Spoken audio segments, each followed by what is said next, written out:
अभी हमारे देश के रक्षा बजट में एक बहुत बड़ा हिस्सा वेतन और पेंशन में जाता है।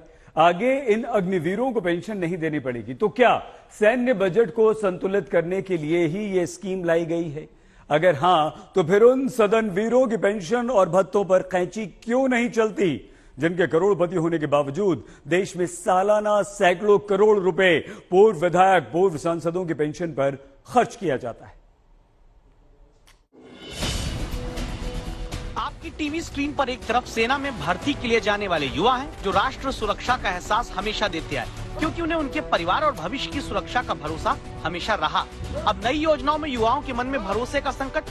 दूसरी तरफ राजनेता है, जिनकी भविष्य की राजनीति और समाज सेवा का चाहे अता पता भी न रहे, लेकिन इनके भविष्य की सुरक्षा का भरोसा हमेशा इनके पास रहता है। 4 साल के लिए एक नए सैनिक को ले रहे हैं, उसके बाद इसको भी रिटायर कर रहे हैं।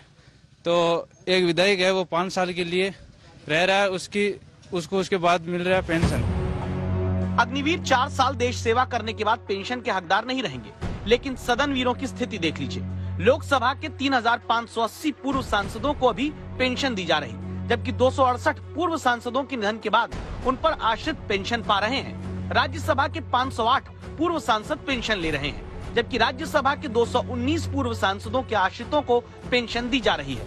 2017-18 के आंकड़ों के मुताबिक देश में जहां पूर्व सांसदों की पेंशन पर हर महीने 58 करोड़ रुपए खर्च हो रहे थे, 2018-19 में पूर्व सांसदों की पेंशन पर खर्च बढ़कर 70 करोड़ 50 लाख रुपए प्रति महीने हो गया।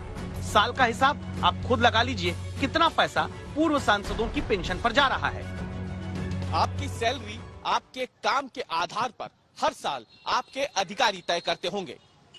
दुनिया के तमाम देशों में भी जनप्रतिनिधि अपनी सैलरी और सुविधाओं पर खुद फैसला नहीं कर सकते हैं, लेकिन हमारे देश में सांसद हो या विधायक अपनी सैलरी और भत्ते का फैसला सदन में आपस में मिलकर आम सहमति से ही कर लेते हैं। अब तक सेना के जवानों के पास 17 साल की नौकरी, फिर पेंशन समेत दूसरी सुविधाएं रही। इसी सामाजिक सुरक्षा के दम पर जवान देशवासियों को राष्ट्र सुरक्षा का एहसास देते आ रहे हैं। अगर फंड मुद्दा वहां है, तो फिर नेताओं के लिए क्यों नहीं? जबकि 2020 की एक आरटीआई के मुताबिक रेखा और चिरंजीवी जैसे अभिनेताओं को भी पूर्व सांसद होने के नाते 39,000 रुपए और 27,000 रुपए की हर महीने पेंशन दी जाती है। कई बड़े उद्योगपति भी देश में अभी पूर्व सांसद होने के नाते महीने के 25,000 रुपए की पेंशन अपने खाते में पाते हैं। लोकसभा में 88% सांसद, देश में 78% विधायक करोड़पति हैं। आपको जानकर हैरानी होगी कि हमारे देश में अगर कोई नेता विधायक भी बन जाए और बाद में सांसद भी, तो पूर्व विधायक और पूर्व सांसद दोनों की पेंशन पाता है। विधायक अगर सांसद बन जाए तो सांसद होने की सैलरी भी उठाता है, पूर्व विधायक होने की पेंशन भी। उत्तर प्रदेश, मध्य प्रदेश, राजस्थान समेत कई राज्य हैं जहां पूर्व विधायक 8 कार्यकाल तक की पेंशन ले रहे हैं। मतलब करोड़पति विधायक और सांसद पूर्व होकर भी संपूर्ण पेंशन का फायदा सुकून से पाते हैं। एक नहीं, कई कार्यकाल की।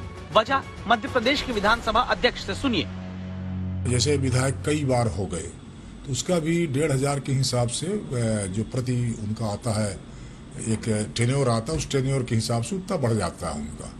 तो ये नियम है उसका। पूरे एक सेट का 35,000 है, और फिर जितने सेट होंगे वो उसके हिसाब से वो वृद्धि हो जाती है। अब इसे ऐसे समझिए कि विधायक अगर एक बार मध्य प्रदेश में बन गए, तो फिर चाहे 5 साल का कार्यकाल पूरा हो ना हो, विधायक जी को पूर्व एमएलए होने पर हर महीने 20,000 रुपए की पेंशन मिलती है, 15,000 रुपए का मेडिकल भत्ता। इसके बाद विधायक दोबारा बन गए तो जितने साल विधायक रहे उसके आधार पर सालाना 9,600 रुपए जुड़ते जाएंगे। राजस्थान में 5 साल के कार्यकाल के बाद पूर्व विधायक को 35,000 रुपए हर महीने पेंशन मिलती है। फिर दूसरी बार विधायक बने तो 2 कार्यकाल के बाद 43,000 रुपए की पेंशन। झारखंड में एक बार विधायक बनने के बाद 40,000 रुपए हर महीने पेंशन दी जाती है। उसके बाद के कार्यकाल जुड़ने के बाद अधिकतम 1 लाख रुपए महीने तक पेंशन झारखंड जैसे राज्यों में दी जा सकती है। तो फिर क्यों नहीं इन खर्चों पर भी रोक लगती? जबकि हकीकत ये भी है कि देश में 7 राज्य ऐसे हैं जहां मुख्यमंत्री, मंत्रियों और विधायकों का वेतन ही नहीं, उनके इनकम टैक्स पर भी सरकारी खजाने से ही पैसा जाता है। मध्य प्रदेश के मुख्यमंत्री, मंत्री, विधानसभा अध्यक्ष, उपाध्यक्ष, नेता प्रतिपक्ष का इनकम टैक्स सरकारी खजाने से जाता है। छत्तीसगढ़ में सभी विधायकों का इनकम टैक्स सरकार भरती है। हरियाणा में मुख्यमंत्री, मंत्री, विधानसभा अध्यक्ष, नेता प्रतिपक्ष का इनकम टैक्स सरकार देती है। झारखंड में विधायकों के वेतन पर इनकम टैक्स सालाना 5 करोड़ रुपए सरकारी खजाने से जाता है। पंजाब में 117 विधायकों के इनकम टैक्स पर सालाना 11 करोड़ रुपए का खर्चा सरकार कर रही है। आंध्र प्रदेश, तेलंगाना में सीएम, मंत्री, विधानसभा अध्यक्ष, उपाध्यक्ष का आयकर सरकार भरती है। एक अनुमान है कि सालाना 1000 करोड़ रुपए से कहीं ज्यादा का पैसा पूर्व सांसदों और विधायकों की सिर्फ पेंशन पर खर्च हो रहा है। ऐसे पूर्व सांसद और विधायक जो करोड़पति हैं, तो क्या सुविधाएं सिर्फ सदन वीरों के लिए ही रहेंगी? आज तक ब्यूरो।